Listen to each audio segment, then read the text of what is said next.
This is Ayman Khan here for Boxing Social in association with Betfred. We've concluded the Eubank Jr-Benn press conference. With me is the one and only Frank Smith from Matchroom. Frank, first of all, how are you doing? I'm good, mate. Good to be here. Massive occasion, big day.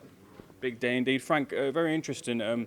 With fights like this, if we rewind a few weeks back, there was kind of rumours about the fight and it being signed and done then, and we kind of got the curtailment that this fight wasn't done. But in this day and age, is it hard to keep announcements out because of the boxing sphere? Is it hard at all?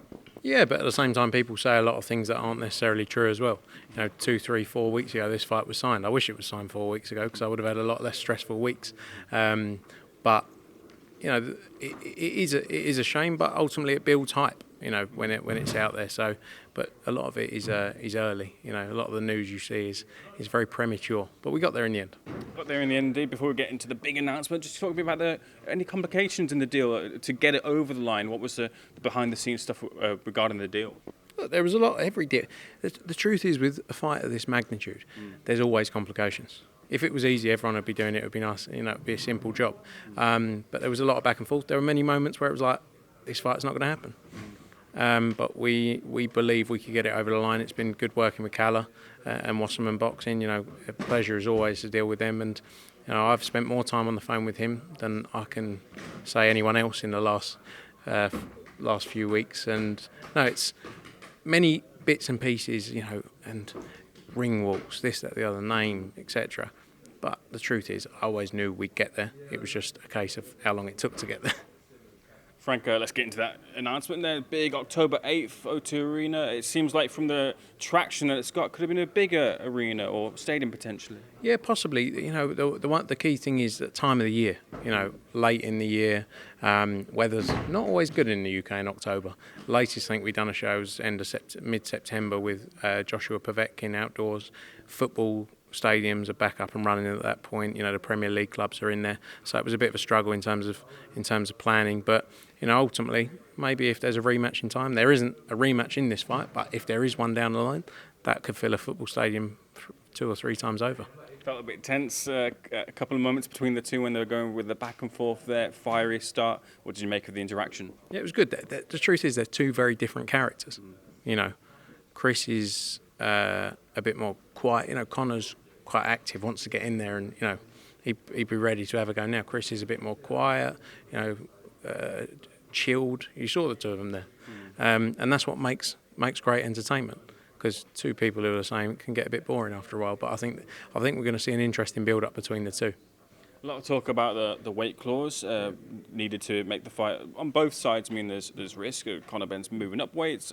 Chris Eubank Jr. is coming down, coming down to the weight. What did you make of Eubank Jr.'s comment saying that he'd be 60% for the fight? I don't know. Some of it's facetious. Maybe Chris believes he goes in there and wipes him out, and it's an easy fight for him. But on the same hand, Conor Benn believes he goes in there and knocks him out. So they both got confidence, and they both just say it in different ways. I think, you talk about the weight there. Ultimately, Chris has got to make a weight he hasn't made in a long time, coming down 3 pounds. He hasn't done that, I think he said, since he was 18. And for someone who's not huge, that's not going to be really easy, but he'll do it. Connor's got to go up 10 pounds. So they're both giving something, ultimately. And they're both going to be in the ring with something they're not maybe used to. So each of them can have their you've got an excuse, I've got an excuse. I think both of them are going to take it seriously. There'll be no excuses on the night, and we're going to see a great fight. This fight we used to launch a Dazn pay-per-view. Talk to me about the decision to make this pay-per-view, and we've got a price point for it as well, Frank. I think price point will follow from Dazn.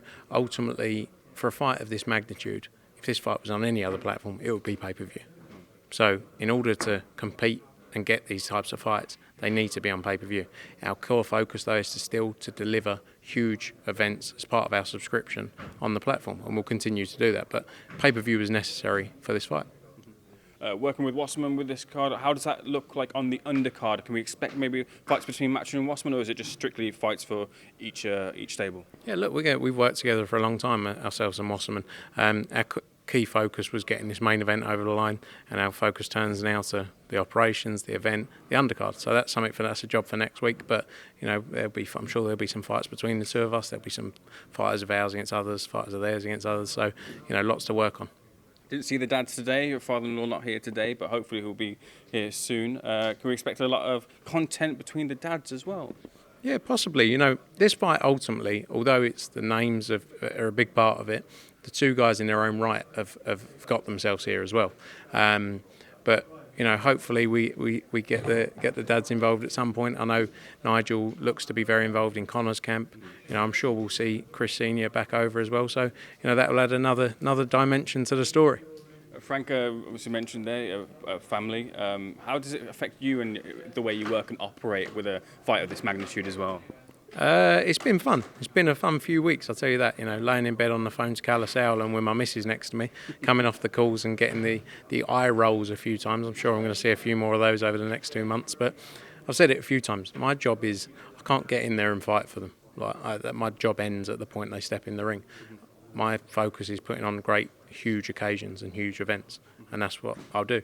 And at that point, it's up to them, and I will sit there very quiet, and I will let everyone else enjoy themselves, and I will sit there thinking I can't smile at the wrong point. But I'm just looking forward to a great fight. I believe it will be a great fight between the two of them. Should Conor win, bona fide superstar then from that point? Yeah, 100%.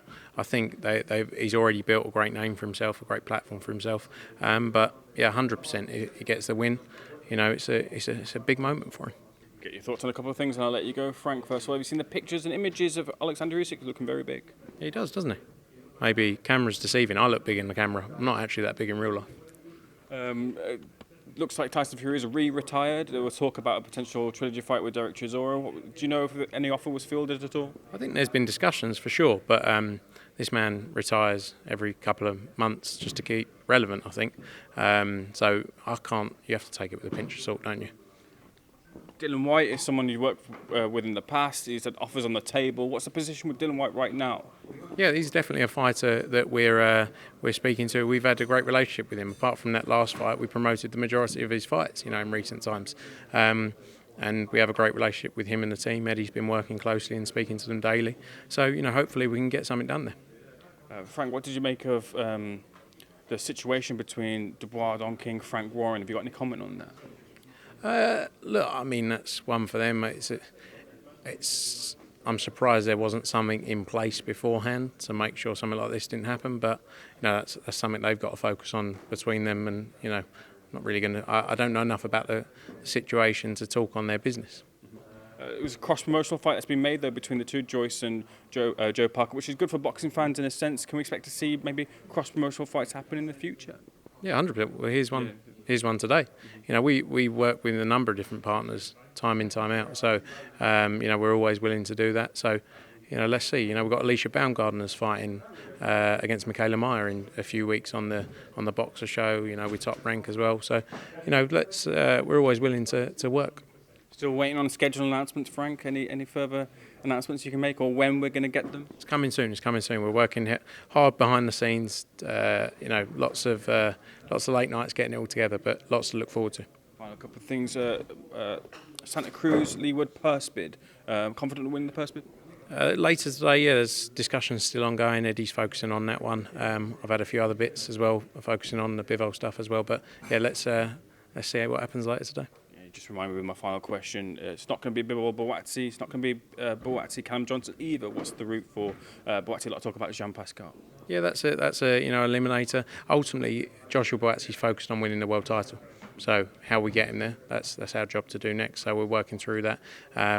Callum Johnson, an interesting fight, but it's a bit of I feel a step backwards for Joshua Boatsi in terms of where he wants to get to, which is world titles. Nothing. That's not on Callum Johnson, but the European title is not the route he's looking at right now. Frank, pleasure speaking to you. Thank you so much for speaking to Box Social. All the best. Thank you. See you in Saudi.